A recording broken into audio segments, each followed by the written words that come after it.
আমরা একই মুদ্রার এপার এবং ওপার, একদিকে রোজা আরেকদিকে হলো পূজা।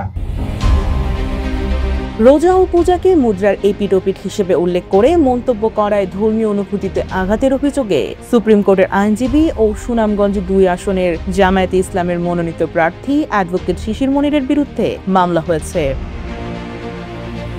রোববার ঢাকার এডিশনাল চিফ মেট্রোপলিটন ম্যাজিস্ট্রেট জসিতা ইসলামের আদালতে মামলাটি করেন ঢাকার আইনজীবী সমিতির সদস্য রেদওয়ান হোসেন রবিন। এই আবেদনে ডিএসএন নামের একটি ইউটিউব চ্যানেলকেও বিবাদী করা হয়েছে। আদালত বেঞ্চ সহকারী নাজমুল তালুকদার জানান, আদালত বাদীর জবানবন্দি গ্রহণের পর আদেশ অপেক্ষমান রাখে। পরে বিকেলে অভিযোগের বিষয়ে তদন্ত করে প্রতিবেদন দাখিলের নির্দেশ দেন ডিবি পুলিশকে। মামলায় বলা হয়, দেশের মুসলমানদের সংখ্যা 91% মতো। জীবন অবাক না করলে কে করবে? 28% মিল্ক ফ্যাটের অবাক করার সাথে ফ্রেশ মিল্ক পাউডার। জীবন অবাক করুক প্রতিদিন।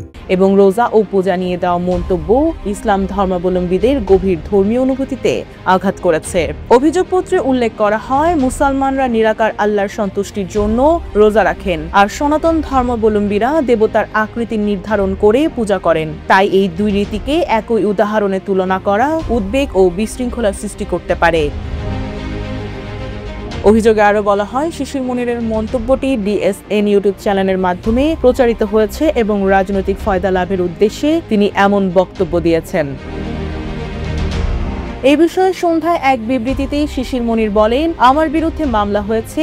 বাদী ও সাক্ষীরা ঢাকার আইনজীবী সমিতির সদস্য এবং প্রাথমিক তথ্যে জানা যায় তারা একটি রাজনৈতিক দলের কর্মী। তিনি আরো যোগ করেন, আইনের আশ্রয় নেওয়া সবার অধিকার, তবে মামলার বিষয়বস্তু দেখে মনে হচ্ছে বিশেষ রাজনৈতিক উদ্দেশ্যে আমার আইনজীবী বন্ধুরা অতিরিক্ত উৎসাহী হয়ে এটি করেছেন।